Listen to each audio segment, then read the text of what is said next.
예, 저는 현대기업인 소속이고요. 저는 윤현택 회계사라고 합니다. 하여튼 오늘 이틀 동안 IFRS 주석에 대해서 이제 공부하실 거긴 한데요. 그래서 제가 이제 여러분들한테 책을 이렇게 나눠드리긴 했는데, 주석 강의를 이제 엑셀로도 하고 뭐 PPT로도 하고 했었는데요. 여튼 이번 과정은 책으로 우리가 좀 공부를 하도록 하겠습니다. 그리고 여기 오신 분들은 당연히 회계팀 실무진이시고 당장 이제 주석을 작성하셔야 되는 그런 업무가 있으신 걸로 저는 이해하고 있기 때문에 그 책을 가지고 이제 설명드리긴 하지만 저도 이제 감사를 하고 이제 PA도 하니까 그래서 주석 작성할 때 이제 실무적으로 이런 거를 유의하셔야 되는 이런 건 이제 구두로 좀 설명드리도록 할게요. 그래서 교재를 한번 열어보시겠어요? 사실은 아직도 주석책이 대한민국에 있는지 모르시는 분들이 거의 대부분이긴 하거든요. 이 책 그런 게 있어? 제가 이제 인하우스랑 상장협에서 주석 강의를 되게 이제 오래 하다가 한 IFRS 들어오면서 주석 강의를 하다가 조세 통람에서 책을 한번 써보는 게 어떨까 해가지고 작년 초에 이제 1판을 냈다가 이제 오늘이 2판 첫 강의이긴 하거든요. 그래서 엊그저께 지난달에 이제 2판이 나와서 이제 책을 가지고 강의를 하도록 하겠습니다. 여러분들도 이제 첫 시간이니까 좀 설명드리면 여러분들이 주석 업무 하시다 보면 대부분의 회사들은 주석 업무를 어떻게 하시냐면 우리는 뭐 그냥 전 분기에 엑셀 가지고 하시는 거잖아요. 아니면 전년도 엑셀에 있는 그 틀을 가지고 하시는 거기 때문에 사실은 이제 그 업무만 하시면 별로 어려움이 없는데 게다가 감사인도 계속 감사인이면 서로 놓칠 수 있는 게 되게 많아요. 서로 잘못 작성하고 있는 게 많아서 그런 측면에서 보면 우리의 궁금증은 다른 회사들은 어떻게 하고 있지? 사실은 이게 제일 많이들 궁금해 하시는 거긴 하거든요. 그래서 제가 수업 시간에도 여기 이제 책에도 많이 있지만 다른 회사들이 이 주석 공시 요구사항을 이렇게 공시하고 있습니다. 이런 내용을 주로 설명을 드리도록 하겠습니다. 마지막 시간에 다트에서 어떻게 찾는지도 이제 끝날 때 한번 설명 드릴게요. 저도 이 책을 만들 때 그게 제일 오래 걸렸죠. 이 주석 요구사항과 관련된 베스트 프랙티스는 뭐지? 라고 이제 검색하는데 사실은 제일 오래 걸리긴 합니다. 그래서 좀 넘기시면 일단은 뭘 보시냐면 목차를 한번 보세요. 목차. 자.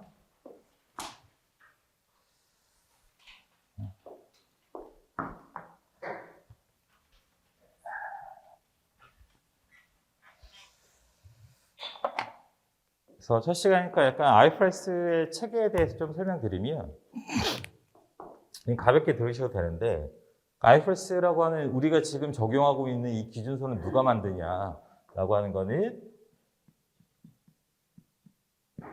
그냥 상식적으로 들으시면 됩니다. ISB라고 하는 국제회계기준위원회에서 제정합니다. 대한민국은 제정의 권한이 없죠. 일단. 그래서 그래야지만 우리는 IFRS라는 명칭을 쓸 수 있는 거고요. 그 다음에 이 국제회계기준위원회에서 그러니까 인터내셔널 어카운팅 스탠다드 보드 거고요. 이 국제회계기준에서는 뭘 제정하냐면 IFRS를 제정하죠. IFRS를 제정하고요. 대한민국은 IFRS를 적용하는 144개 나라 중에 하나이기 때문에 대한민국도 그 IFRS를 그대로 어댑트 해야 되는데요. 대한민국은 KASB라고. 이게 대한민국에서 국제회계 기준을 제정하는 기구인데 대한민국에 올 때는 KIFRS라고 딱 들어오는 거죠. K가 그냥 붙는 그런 개념이고 여기가 회계기준원은 이제 회계기준위원회라고 하는 데에서 한국채택국제회계기준을 제정합니다. 그리고 대한민국의 IFRS는 그대로 어댑트 해야 되니까 국제회계기준체가 어떻게 되냐면 국제회계기준은 크게 이제 두 개인데 점점점점 있고 1번, 2번 점점점점에서 16번 이렇게 있는데 국제회계기준의 이 넘버링 체계인데요. 국제회계기준은 IAS라고 하는 기준서들이 있고요. 그 다음에 최근에는 이제 IFRS라고 하는 기준서가 있는데 이게 이제 대한민국에 들어올 때는 이 뒤에 있는 넘버링 체계를 일단 그대로 가져오고 넘버링 체계를 대신 IAS가 들어올 때는 이게 공식 명칭인데요. 기업회 기준서 제 IS는 1000번대, 1002호 이렇게 들어오고요. IS는 1002호 이렇게 들어오고요. 쭉쭉쭉쭉 해서 IFRS는 1100번대로 들어옵니다. 1100번대. 그래서 가장 최근에 제정된 기준서가 IFRS 16이라고 하는 거죠, 이게 리스 기준서잖아요. 리스. 이게 대한민국에 들어올 때는 IFRS니까 1100번대로 들어오고 넘버링은 이제 뒤에 그대로 붙고 이렇게 체계가 돼 있다라고 하는 거고, 여러분은 전체적으로 기업회계 기준서 틀을 좀 이렇게 내 머릿속에 좀 가지고 계시면 좀 업무하시기 좀 좋을 것 같습니다. 이게 이제 기준서 체계이긴 하고, 그래서 제가 일단 목차를 보고 우리가 공부하고 우리가 적용해야 될 기준서가 뭐가 있지? 이런 것들을 저 IAS랑 IFRS에 근거해서 좀 말씀을 드릴게요. 그래서 여러분 목차 한번 열어보시면, 목차. 제가 기준서 이게 몇 호인지를 일단 전체 목차를 공부하는 측면에서 말씀드리면서 기준서 몇 호인지를 좀 설명을 드릴게요. 그래서 목차를 보시면 파트 2의 챕터 2 재무제표 표시라는 게 있는데, 지금 목차 다 피셨죠? 재무제표 표시는 IFRS 기준서 1002호예요. 1002호. 거기다 옆에다가 1002호, 1001 이렇게 쓰시면 될 것 같아요.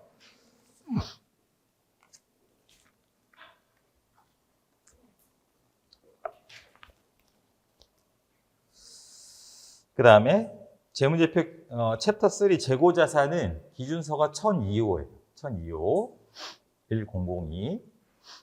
거기다 옆에 쓰면서 한번 쭉 전체 틀을 가지고 계시는 겁니다.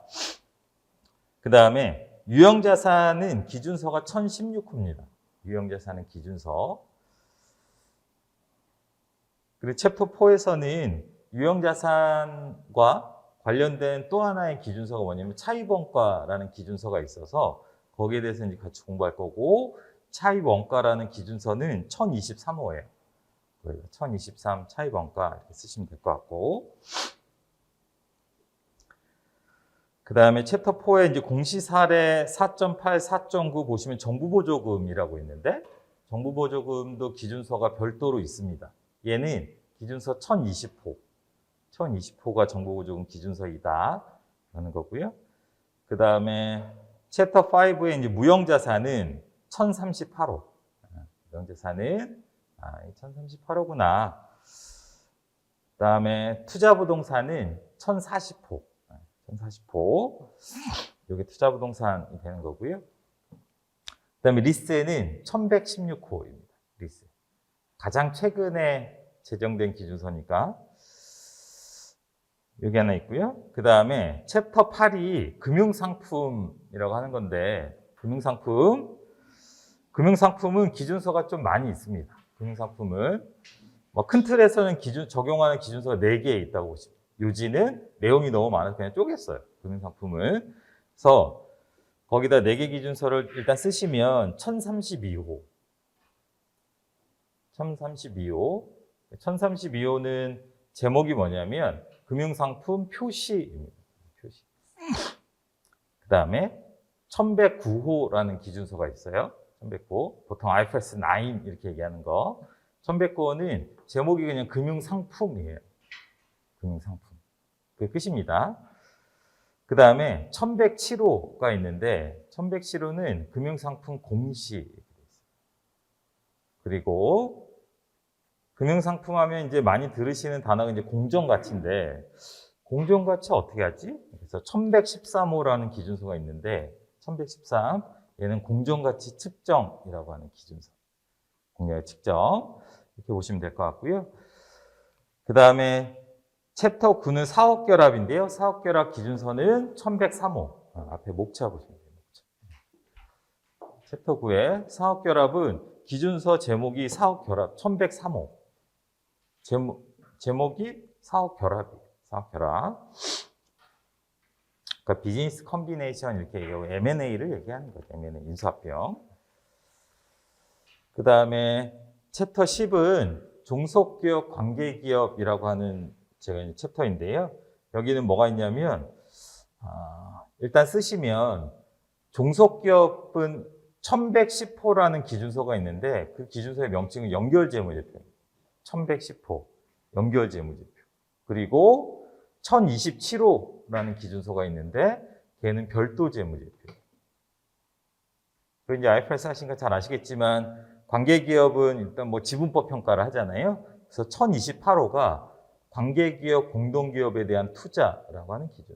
1028호. 그 다음에 마지막으로 종속기업 관계기업 관해서 1112호라는 기준서가 있어요. 1112호. 한번 써보시면 좋을 텐데 1112호는 기준서의 명칭이 타기업에 대한 지분의 공시. 1112호는 타기업에 대한 지분의 공시. 이게 있고 그 다음에 챕터 11은 자산손상인데요. 자산손상 기준서 명칭이 1036호. 기준서 명칭이 자산손상입니다. 1036호. 여기 하나 있고 우리를 제일 스트레스 받게 하는 기준서 1036호. 그 다음에 수익인식은 1115. IFRS 15에서 이제 2018년부터 여러분이 적용한 1115고요. 1115의 정확한 명칭은 고객과의 계약에서 생기는 수익입니다. 기준서 명칭 자체가. 고객과의 계약에서 생기는 수익. 여기 하나 있고 그 다음에 챕터 13 종업원급여는 1019호. 1019 기준서 명칭이 종업원급여예요. 여러분들 임직원의 근로 제공에 대한 대가 여기 하나 있는 거고요. 14는 충당부채, 우발부채는 기준서가 1037호. 1037호 기준서 명칭이 충당부채, 우발부채, 우발자산 이 기준서 명칭인데 우발자산을 인식하지 않기 때문에 충당부채, 우발부채만 알면 됩니다. 그 다음에 챕터 15 보시면 주식기준 보상이라고 있는데 여기는 기준서가 1102호. 1102호니까 IFRS 2 이렇게 되는 거죠. 1102호. 명칭이 주식기준 보상이에요. 기준서. 스탁옵션 얘기하는 거예요. 스탁옵션. 여기 하나 있고 그 다음에 챕터 16은 법인세가 1012호. 1012호. 기준서 명칭이 법인세예요. 기준서 명칭이 법인세 이렇게 하시면 될 것 같고 그 다음에 챕터 17은 특수관계자 공시에는 이제 기준서의 명칭이 1024호. 1024의 기준서의 명칭이 특수관계자 공시입니다. 공시. 그 다음에 밑에 주당이익은 1033호. 1033. 기준서 명칭이 주당이익입니다. 기준서 명칭이 하시고 그 다음에 환율 변동 효과라는 게 있는데 1021호. 기준서 명칭이 환율 변동 효과예요. 1021호는 기준서 명칭이 환율 변동 효과. 그 다음에 영업 부문은 1108호. 기준서 명칭이 영업 부문입니다. 영업 부문. 이게 있고요. 그 다음에 현금 흐름표는 IFRS 기준서 1007호. 1007호. 명칭이 현금 흐름표. 끝. 여기 하나 있고 챕터 22는 회계 변경 및 오류 수정인데요. 기준서가 1008호가 있어요. IFRS 기준 1008호. 1008호 기준서의 명칭은 회계 정책, 추정의 변경 및 오류거든요. 하여튼 회계 변경과 오류 수정을 얘기한다. 1008호. 여기 하나 있고 그 다음에 매각 예정 비유동자산과 중단 영업은 기준서가 1105호. 의 명칭이 매각예정 비유동자산 중단 영업 1105호. 그 다음에 보고기간 후 사건이라고 하는 기준서가 있는데요. 그게 1010호. 1010. 그 다음에 한국채택 국제회계 기준의 최초 채택이라고 있는데 얘가 1101호. 그러니까 얘는 IFRS 1번이죠. 1101호니까 IFRS 1번. 중간재무보고라는 기준서가 있는데요. 기준서 1034호. 1034호. 농림어업이라고 하는 기준서가 있는데 1041호. 기준서 명칭이 농림어업입니다. 광물자원의 탐사와 평가라는 기준서가 1106호. 1106호.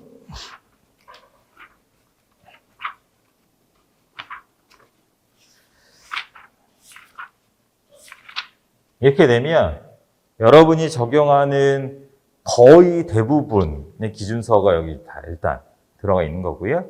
가끔 보시다 보면 여러분 지금 보셨던 기준서들은 명칭이 기업회계 기준서거든요.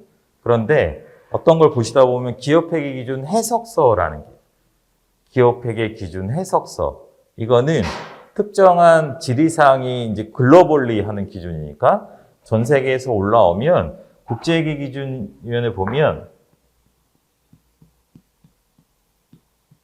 이프릭이라고 국제회계기준 해석위원회가 있는데요. 거기서 그냥 해석서를 그냥 공표합니다. 그 이프릭 또는 SIC이라고 얘기하는데 얘네들이 우리나라에 들어올 때 얘는 2000번대로 2001번, 뭐 2016번 이런 식으로. 그래서 여러분들 1000번대와 1100번대가 기업회계 기준서고 뭐뭐뭐에서 기준서의 넘버링이 2000번대들은 다 해석서. 해석서는 이제 특정 사안에 대한 얘기니까 일반적으로는 뭐 다루진 않습니다. 해석서는. 이렇게 이해하시면 될 것 같고. 이제 이 틀이 하나 있는 거고요. 이제 여기서 제목을 아직 갖다 놓고 좀 공부를 하면 제가 여러분한테 지금 말씀드렸던 기준서의 명칭들 그런 건 이제 딱 티가 나죠. 기준서 명칭. 아, 이게 유형자산이구나, 재고자산이구나 딱 티가 나잖아요.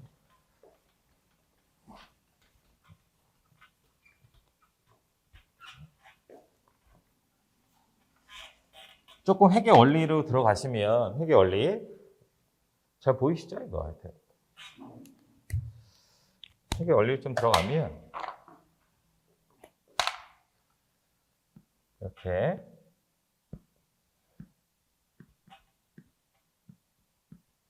재무제표는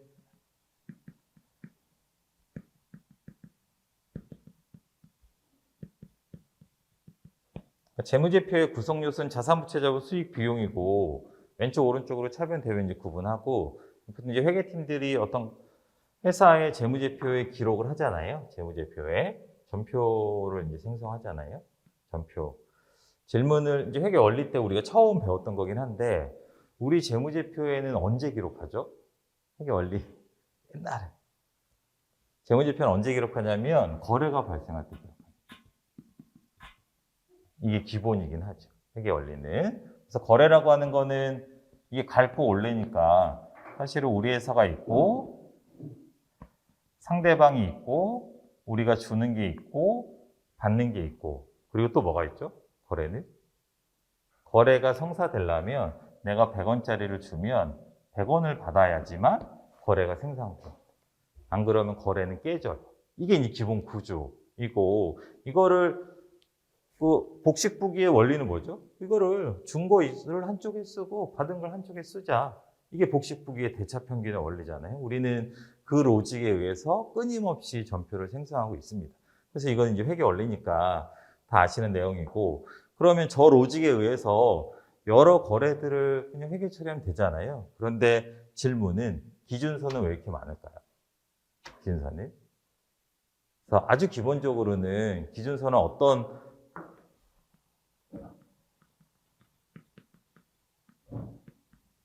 기준서를 쪼갠 이유는 거래 유형별로 쪼갠 거예요. 유형자산을 취득 처분한 거래와 재고자산을 취득 처분한 거래와 스톡옵션을 부여하고 행사한 거래를 각각 구분해서 기준서를 하나하나 만든 거죠. 그래서 우리는 회계팀 입장에서는 어느 게 제일 중요하냐면 실제로 실무적으로 제일 중요한 거는 우리 회사 현업에서 지금 주석 이전에 현업에서 어떤 거래가 발생했다고 회계팀에 딱 물어봤을 때 이 거래를 기준서 뭘 보고 적용할지를 아시는 게 회계팀이 사실은 제일 중요한 역량이긴 합니다. 그리고 참고로 회계사들도 클라이언트한테 제일 많이 전화를 받고 메일 받고 하는 게 뭐냐면 회계사님 요번에 저희 회사가 새로운 거래처랑 뭘 주고 뭘 받았는데요. 이거 어떻게 회계 처리해? 이 질문이 제일 많거든요. 그리고 금감원에 아니면 기준원에 질의가는 거 다 그거거든요. 그래서 그게 이제 제일 회계적으로 주석을 떠나서 회계적으로 제일 중요한 역량이다. 이거 하나 말씀드리고 예를 들어서 이게 우리 회사고요. 이게 우리 회사 정부기관이에요. 정부기관. 정부기관으로부터 하여튼 우리는 100원을 받았습니다. 그럼 이거는 무슨 기준서에 따라서 우리는 회계 처리해야 되죠? 현업에서 그 연구소에서 정부기관으로부터 100원을 받았대. 그러면 이건 무슨 기준에 따라서 회계 처리해야 되죠? 이제 그거를 찾아가는 게 제일 중요해요. 그럼 아까 제가 말씀드렸지만 어떤 기준서?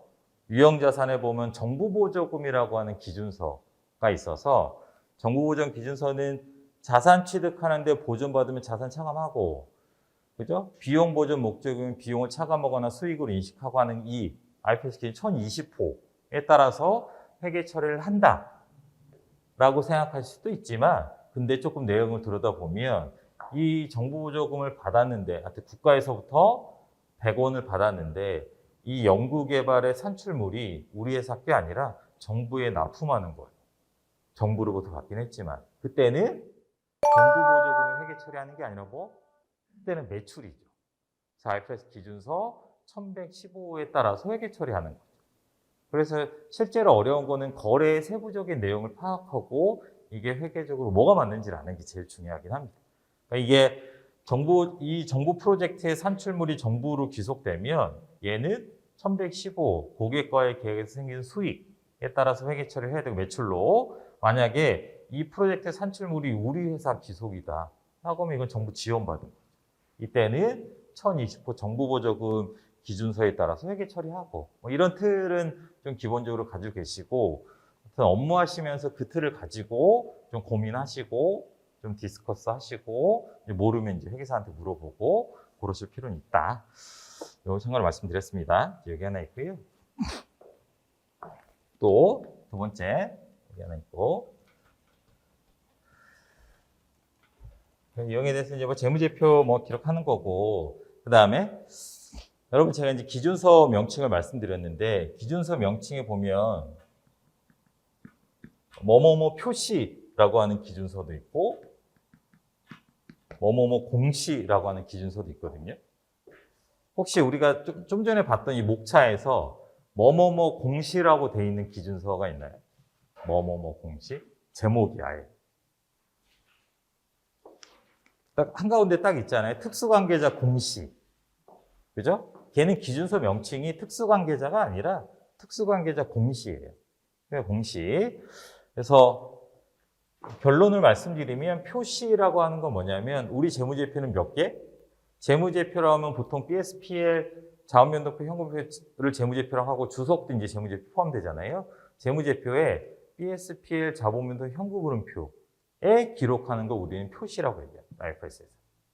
그리고 우리는 지난주에 3분기 공시하셨지만 그거랑 상관없이 IFRS 기준서에서 얘기하는 공시는 뭐냐면 얘는 주석을 얘기해요.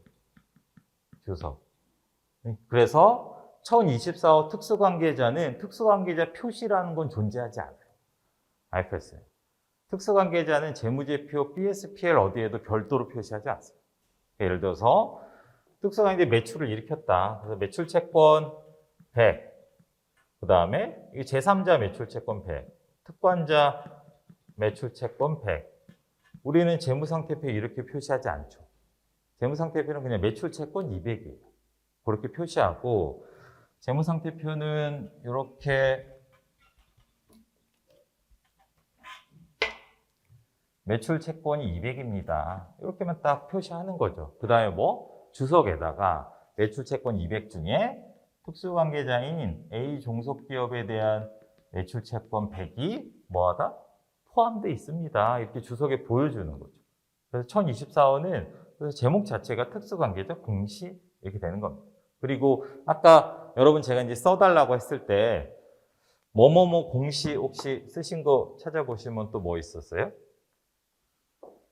금융상품에 1107호.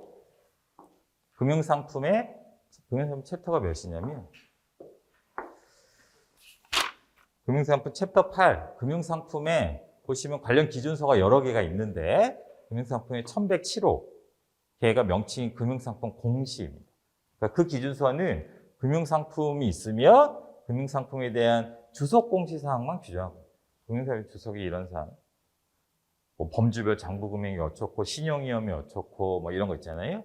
그런 이제 공시하도록 요구하고 있는 거고, 또 하나가 챕터 10번에 보시면 종속기업 관계기업에서 제가 1112호 쓰셨나요? 아까 뭐라고 써있죠? 1112호 타기업에 대한 지분의 공시.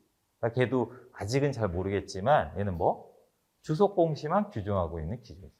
주속 공시만 규정하고 있는 기준서. 이렇게 이해하시면 될 것 같고, 참고로 제목에는 없지만 주속 공시만 규정하고 있는 게 챕터 20의 영업부문. 영업부문은 재무지표에 표시하지 않거든요. 그래서 영업부문은 제목은 영업부문이긴 한데 얘는 정확한 의미는 영업부문 공시에 대한 기준서이다. 이 정도. 이게 이제 표시와 공시에 관한 기준서이다. 이거 하나 참고 이해하시고, 이거 하나 있고요. 뭐 요거는 이제 이해하셨죠? 뭐뭐뭐 공시해야 된다라고 하면 감사인이랑 커뮤니케이션 할 때도 이 공시가 빠졌는데 그냥 다 주석을 얘기하는 거다 이렇게 보시면 될 것 같고요. 그래서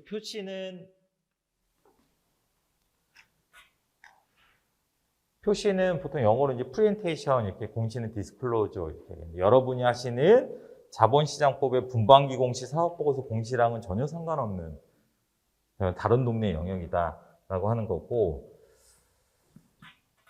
제가 항상 IFRS 강의할 때 제일 중요한 거는 요거를 얘기해요. IFRS 하다 보면 인식과 측정이라는 얘기를 되게 많이 해요. 이게 이제 그냥 공부하러 오셨으니까 우리가 이제 주석을 공부하실 거긴 한데 우리는 IFRS 실무진이기 때문에 제일 중요한 거는 인식과 측정을 구분하는 게 제일 중요합니다.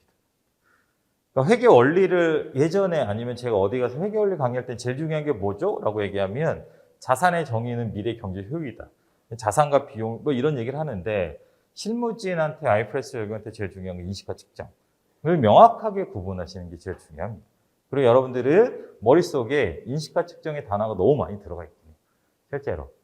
근데 사실은 개념적으로 어렵진 않은데 예를 들어서 인식과 측정에 대한 얘기를 좀 IFRS 전반에 대한 얘기긴 한데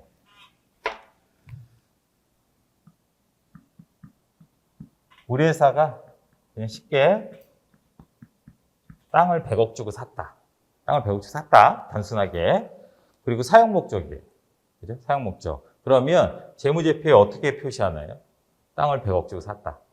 현금 100억 나간 건 맞고 재무제표에 어디? 이 토지는 어디다 기록하죠? 도와주세요, 여러분. 아유, 회계 원리가 아니잖아, 이거는.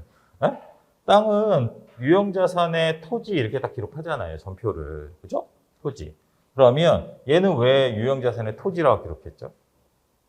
거래를 기록하는 재무제표 구성 요소는 자산, 부채, 자본, 수익, 비용밖에 없는데 그 중에 이 토지는 우리가 미래 경제의 효익이 있고 그리고 이 토지는 사용 목적이기 때문에 자산의 유형자산으로 뭐한다? 인식한다.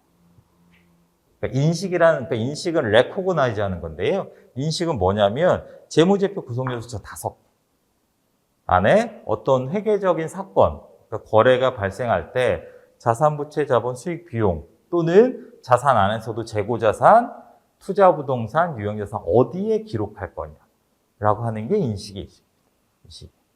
여러분들이 제일 어려워하는 건 숫자가 아니라고. 이 전표 개정과목 뭐 해야 돼? 이게 제일 어려운 거라고. 그게 다 인식의 이슈다. 인식.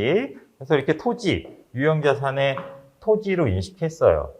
그렇게 딱 전표를 토지 그냥 계정 코드 딱 와서 딱 입력하면 엔터 누르면 뭐라고 하죠? 엔터 딱 누르면 우리 회계 시스템에서 얼만데 이렇게 물어보잖아요. 당연히 전표는 숫자로 기록하기 때문에 얼만데 이렇게 다 기록합니다. 그래서 여기다 뭐라고 쓰냐면 차변에 토지 100 이걸 뭐라고 하냐면 측정이라고. 결론은 어렵지 않죠. 결론은 재무제표 구성 요소에 어디에 기록할 거냐는 게 인식의 이슈고요. 그 다음에 얼마로 기록할 거냐는 게 측정의 이슈. 이게 인식과 측정이에요. 인식과 측정 이렇게